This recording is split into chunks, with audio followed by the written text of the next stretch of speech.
নির্বাচনের মাত্র 2 দিন আগে ফ্যামিলি কার্ড, সমাজসেবা ফ্যামিলি কার্ডের মাধ্যমে 1222 টাকার পণ্য 1150 টাকায় বিক্রি করা হচ্ছে। এখানে জনগণকে বলা হচ্ছে 1550 টাকার মালামাল, কিন্তু আমরা নিজেরা হিসাব করেছি বর্তমান খুচরা রেট 1222 টাকা হয়। এখানে জনগণের সাথে প্রতারণা করা হচ্ছে। ফ্যামিলি কার্ডের দাম কম পাওয়া যাবে, মালের দাম 100 টাকা কাট নিছি, 1150 টাকা দিয়ে মাল নিছি। মালের দাম নেগা বেশি, বাস্তবে আনা দিয়ে দাম বেশি। আরো 6 মাস পরে স্মার্ট কার্ড করে দিব। তারা জনগণের সাথে প্রতারণা করতেছে। বিএনপি ফ্যামিলি কার্ডের কথা শুনে পরে এই কার্ডটা করছে 100 টাকা। আমরা কাটছি জানতে না, এই কথাই কইছি। তারা বলছে 1550 টাকা মূল্য, এখানে মালের দাগ 1150 টাকা। আপনি হিসাব করে দেখলাম এখানে মাল আছে আমাদের 1050 টাকা মাল আছে, 100 টাকা বেশি নিচ্ছে। বাবা ঠকা হইছে ঘর। আমরা গরিব মানুষ, আমরা কলেজে পিছনে বাড়ি, আমরা প্রতি মানুষ, আমরা কামারি দিন নাইগা, হাত নাইগা, কামারি দিন নাইগা। যৌথ বাহিনী এবং হলো সরকারি প্রশাসন কর্মকর্তারা মিলে আমার মার্কেটে তারা বিনামূল্যে ত্রাণ দিতেছে এবং একটি ফ্যামিলি কার্ড দিতেছে। পরবর্তীতে জানি তারা আবার বিনামূল্যে সংগ্রহ করতে পারে কার্ড দিয়ে।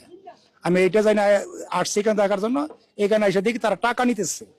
এটা ত্রাণ, যেহেতু ত্রাণ বিনামূল্যে হয়, ত্রাণ কোনদিন টাকার বিনিময়ে হয় না। আমি মনে করি ত্রাণ যদি দিয়ে থাকে, টাকা নিয়ে থাকে, তাহলে প্রতারণা। বরাবর মাননীয় ভারপ্রাপ্ত কর্মকর্তা, ভাটারা থানা, ঢাকা মেট্রোপলিটন পুলিশ, ঢাকা 1212 বিষয় ন্যায্য মূল্য নিত্য প্রয়োজনীয় পণ্য বিক্রয় ও বিতরণ কার্যক্রম পরিচালনা। ভাটারা থানা লেখা, এটা তো শ্রীপুর থানা। শ্রীপুর থানায় আমরা অবগত করার জন্য এটা শ্রীপুর থানা বা শ্রীপুর পৌরসভার অধীনে পড়েছে।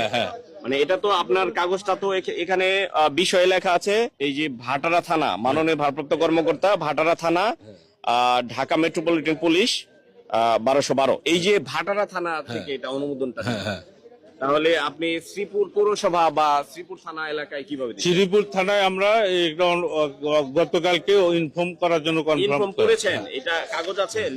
কাগজটা আমরা নেইনি আর এই মুহূর্তে নাই। এই মুহূর্তে নাই। ইনফর্ম করেছেন লিখিতভাবে, টেলিফোনের মাধ্যমে আমরা ইয়ে করেছি। টেলিফোনের মাধ্যমে ইনফর্ম করেছেন, লিখিতভাবে লিখিতভাবে পারমিশন নাই। পারমিশন নাই। আমার নাম সিনিয়র অফিসার অবসরপ্রাপ্ত মোহাম্মদ মোয়াজ্জেম হোসেন। মোয়াজ্জেম হোসেন। দর্শক, নির্বাচনের মাত্র 2 দিন আগে ফ্যামিলি কার্ড, সমাজসেবা ফ্যামিলি কার্ডের মাধ্যমে 1222 টাকার পণ্য 1150 টাকায় বিক্রি করা হচ্ছে।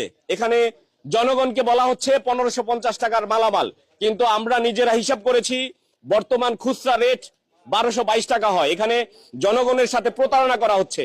বলা হচ্ছে অবসরপ্রাপ্ত সেনা কর্মকর্তাদের একটি সংগঠন, সেই সংগঠনের উদ্যোগে এই ফ্যামিলি কার্ডের মাধ্যমে 1222 টাকার মালামাল বিক্রি করা হচ্ছে 1150 টাকায়।